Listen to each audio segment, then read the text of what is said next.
Hello friends, ಎಲ್ರಿಗೂ ನಮಸ್ಕಾರ. ಮಾವಿನ ಹಣ್ಣು ಅಂದರೆ ಯಾರಿಗೆ ಇಷ್ಟ ಇಲ್ಲ ಹೇಳಿ.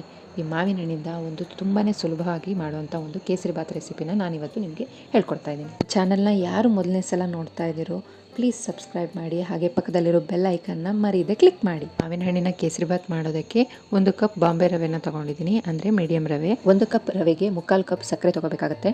1 ಕಪ್ ಮಾವಿನ ಹಣ್ಣು ಪ್ಯೂರಿನ ತೊಗೊಂಡಿದ್ದೀನಿ.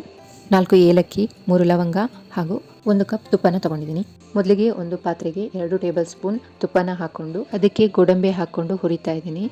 ನಿಮಗೆ ಯಾವ ಡ್ರೈ ಫ್ರೂಟ್ಸ್ ಇಷ್ಟ ಆಗುತ್ತೋ ಅದನ್ನು ಹಾಕ್ಕೋಬೋದು. ನಾನಿಲ್ಲಿ ಗೋಡಂಬಿ ಮಾತ್ರ ಹಾಕ್ಕೊತಾ ಇದ್ದೀನಿ. ಗೋಡಂಬಿನ ಹುರಿದು ಒಂದು ಪಾತ್ರೆಗೆ ತೆಗೆದಿಟ್ಕೊಂಡು ಈಗ ಅದೇ ಬಾಣಲಿಗೆ ಬಾಂಬೆ ರವೆನ ಹಾಕ್ಕೊಂಡು ಮೀಡಿಯಂ ಫ್ಲೇಮಲ್ಲಿ ಚೆನ್ನಾಗಿ ಹುರಿಬೇಕು. ರವೆ ಘಮ ಬಿಟ್ಕೊಳ್ಳೋವರೆಗೆ ಹುರಿಬೇಕು. ನಾನೀಗ ಹುರಿದಿರೋ ರವೆಗೆ 2 ಕಪ್ ಬಿಸಿನೀರನ್ನು ಹಾಕ್ತಾಯಿದ್ದೀನಿ. 1 ಕಪ್ನ ಅಳತೆ ರವೆಗೆ 2 ಕಪ್ ನೀರನ್ನು ಹಾಕ್ಕೋಬೇಕಾಗತ್ತೆ. ನೀರನ್ನು ಹಾಕಿ ಚೆನ್ನಾಗಿ ಮಿಕ್ಸ್ ಮಾಡ್ತಾ ಇದ್ದೀನಿ. ಇದಕ್ಕೆ 1 ಚಿಟಿಕೆ ಉಪ್ಪನ್ನು ಹಾಕ್ತಾ ಇದ್ದೀನಿ. ಯಾವುದೇ ಸಿಹಿ ಪದಾರ್ಥಕ್ಕೆ ಉಪ್ಪನ್ನು ಸ್ವಲ್ಪ ಹಾಕೋದ್ರಿಂದ ರುಚಿ ಚೆನ್ನಾಗಾಗುತ್ತೆ. ಈಗ ಮುಚ್ಚಳ ಮುಚ್ಚಿ 3 ನಿಮಿಷ ಬೇಯಿಸ್ಕೊತಾ ಇದ್ದೀನಿ. ನೋಡಿ, ರವೆ ಈಗ ನೀಟಾಗಿ ಬೆಂದು ಅರಳಿದೆ. ಈಗ ಬೆಂದಿರೋ ರವೆಗೆ 3/4 ಕಪ್ ಸಕ್ಕರೆನ ಹಾಕ್ಕೊತಾ ಇದ್ದೀನಿ. ಸಿಹಿ ಜಾಸ್ತಿ ಇಷ್ಟಪಡೋರು 1 ಕಪ್ ರವೆಗೆ 1 ಕಪ್ ಸಕ್ಕರೆನ ಹಾಕ್ಕೋಬೋದು. ಈಗ ಚೆನ್ನಾಗಿ ಮಿಕ್ಸ್ ಮಾಡಬೇಕು. ಸಕ್ಕರೆ ಎಲ್ಲ ಕರಗಬೇಕು. ಈಗ ಸಕ್ಕರೆ ಎಲ್ಲ ಕರಗಿ ನೀಟಾಗಿ ಮಿಕ್ಸ್ ಆಗಿದೆ. ಈಗ ಬೆಂದಿರೋ ರವೆಗೆ 1 ಕಪ್ ಮಾವಿನ ಹಣ್ಣಿನ ಪ್ಯೂರಿನ ಹಾಕ್ತಾ ಇದ್ದೀನಿ.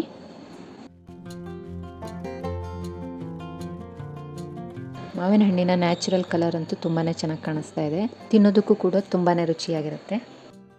ಈಗ 1 ಕಪ್ ತುಪ್ಪನ ಹಾಕ್ಕೊಂಡು ಚೆನ್ನಾಗಿ ಮಿಕ್ಸ್ ಮಾಡ್ತಾ ಇದ್ದೀನಿ. ತುಪ್ಪ ಎಲ್ಲ ಚೆನ್ನಾಗಿ ಮಿಕ್ಸ್ ಆಗೋವರೆಗೆ 2 ನಿಮಿಷ ಬೇಯಿಸಿದರೆ ಸಾಕು. ಈಗ ಮೊದಲೇ ಹುರಿದಿರುವಂತಹ ಗೋಡಂಬಿನ ಹಾಕ್ಕೊತಾ ಇದ್ದೀನಿ.